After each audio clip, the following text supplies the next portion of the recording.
I'm Vicki Sanchez, and we are here to honor Father's Day, which we all know is the poor stepchild to Mother's Day. It's true, don't deny it. We've all been there in line at TJ Maxx or Marshall's, trying to figure out a way, what's the perfect gift to honor this man who's so important in our lives? And we end up reducing him down to one or two qualities. Some stellar man, and reduce him down to two stereotypes, right? He pays the bills, and he likes to grill. So we end up getting him like a grill apron, maybe some barbecue tools, perhaps a beer cozy. Like, yeah, Dad, enjoy a cold one while you're out there standing in the rain at the grill, inhaling smoke and cooking dinner for all of us. Happy Father's Day. So I'm trying to do it better. Next Sunday, I'm taking my husband, Tony, to see his favorite baseball team at Citi Field, the New York Mets, the amazing Mets. Right? Sounds good, right? But I've done this before and failed. Years ago, I bought tickets for the whole family to go to Citi Field. It was really expensive. And we even took my mother-in-law, who's also amazing. She's here. She's lovely.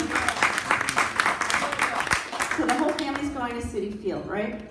Before we leave, Tony asks us to do two things. One, eat before we go, because the food at Citi Field is pricey. And two, to bring a sweatshirt, because it gets cold. Does anybody listen to Dad? No.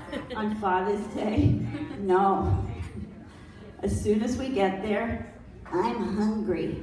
So boom, boom, boom, boom, boom. $300 food for everybody. The sun goes down. It's freezing here. I look over at my mother-in-law. Even she hasn't brought a sweatshirt.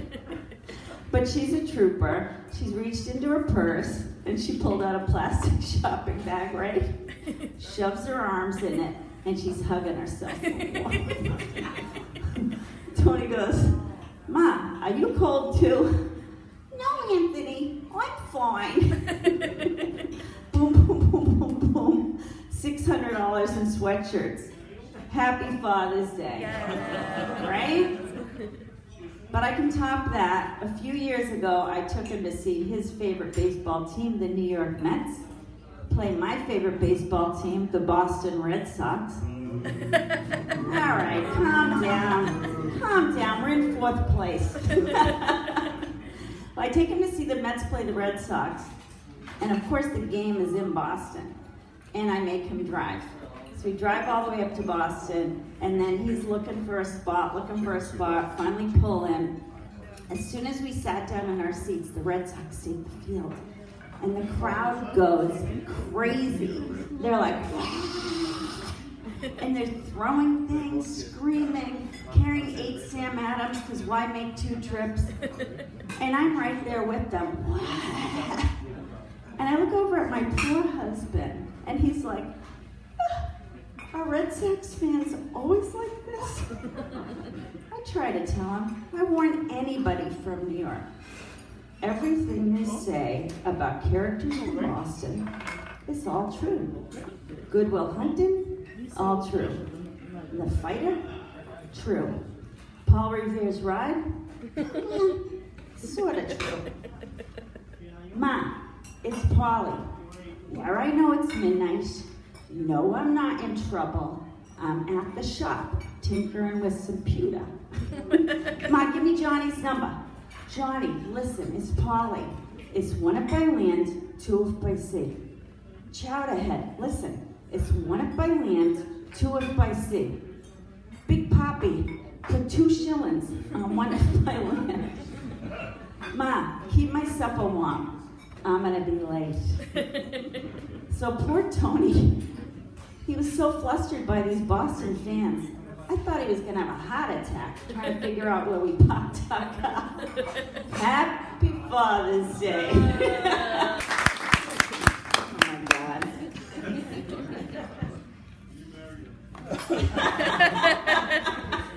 I married him and he married me. So again, I'm Vicki, and a little bit more about me. My best fart ever took place just last week on Tuesday. It was Taco Tuesday, and the food was fine, but as my family and friends will tell you, this Irish girl doesn't do spicy very well. So afterwards, I went down to Greenwich to the Bruce Museum, and I thought I would check out some of the sciencey stuff they have there. And I was in the minerals and fossils exhibit, but the whole Big Bang theme of it was making me gassy. And there was a small child in attendance that day, and for some reason, he took a liking to me. He adheres himself to me by the dinosaur diorama. And I just tried to escape this kid, but I couldn't shake him all day. I'd walk away, look at some fossils, fart, kid would come over, and his grandpa would toddle along behind him. So I'd walk away, look at some fossils, fart, sorry people, fart, kid, grandpa. After 4 or 5 goes of this, I hear the grandpa ask the poor lad, "Ah, now son, did you go poop in your pants?" And I let it go. A bit more about me, despite what my husband says, I do have a terrible memory for most things. It's things like, why did I come into this room? Because you're hosting a comedy show. Where did my husband tell me he was going 5 minutes ago, right? If you open up my frontal lobe, I need Marie Kondo up there to help me get rid of all this useless crap that's up there that I don't need anymore. The name of Liz Taylor's 5th husband, Larry Fortensky. The 2 dicks, stop it dirty, the 2 dicks who played Darren Stevens on Bewitched, Dick York, Dick Sargent. What's my porn name? Dick Sargent. Everything else up here is just dust bunnies in the attic, right? If you ask me my 2 doors down neighbor's name, I don't know. If you paid me $1 million, I couldn't tell you. But the name of the 2 haughty doctors from the 1950s television, Ben Casey and Dr. Kildare. That's it. That's all that's up here. So I am so glad that summer is coming. This weather was terrible. Thank you all. Give yourselves a hand for coming out tonight. My God.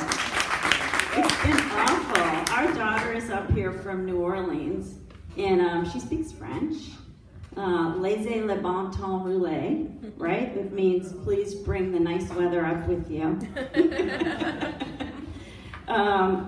We were on a Zoom call with her a couple of months ago. It was her birthday, and her birthday's around Mardi Gras. And we're on the Zoom call with her, and she said that they had to cancel one of the parades because it was too freezing cold out.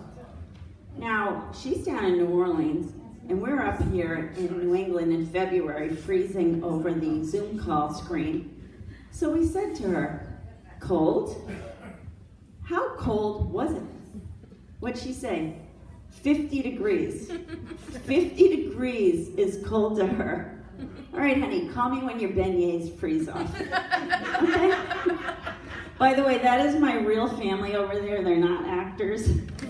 So if you hear anybody heckling me, it's them. I hate you. You never bought us cheese doodles. We know you buried Grandma in the yard. By the way, it did snow in New Orleans last winter, so credit to you. And they had a lot of fun. Michelle sent pictures up. They were out playing in the snow and building snowmen. But they built their snowmen New Orleans style with beads and everything.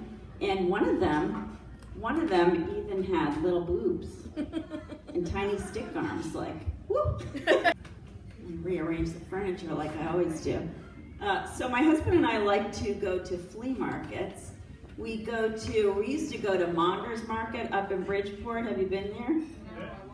It's really great. they're closed, they're open, they're closed, they're open, but we love that place. The last time we were there, we got a really great lamp. It was mid-century modern. It was gorgeous. We had to have it. It was authentic. It had this marble base, it was really heavy.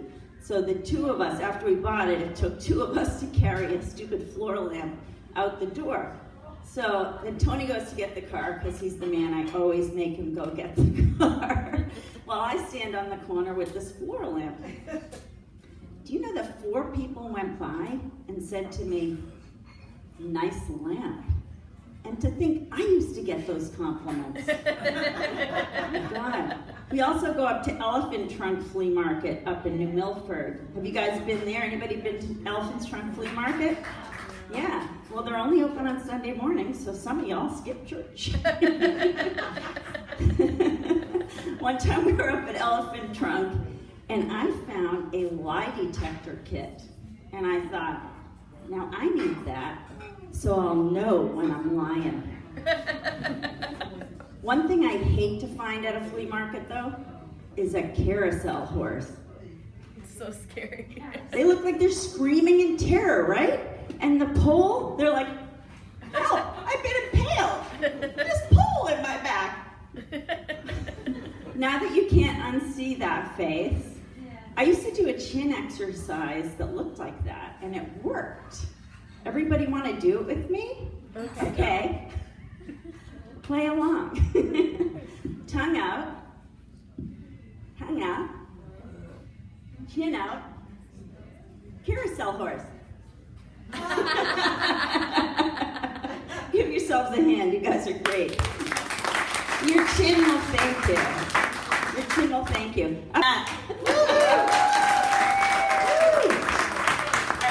got one more story from me before we bring up the last comedian here. And this one is for poor Tony, my poor husband, who begs me to do clean comedy. Please, you're the mother of my children. So I was at church. I was in line at the coffee hour with all the other parishioners, making that big important choice between angel food cake and devil's food. So I'm in line, and this lady came up to me, and she said, "My God, you have got the most beautiful skin." And I was like, "What?" And I floated away a foot off the ground. And later, I went to find her to thank her. So I'm looking all over, and then I came upon her. But as I got a closer look, I realized she had not one eyebrow, not two, but a third one drawn on all the way up here. And her lipstick was all fucked up. And I thought, if she can't see all that in the mirror, at this distance, yeah, at this distance, I look good. Happy Father's Day, Tony. That one's for you.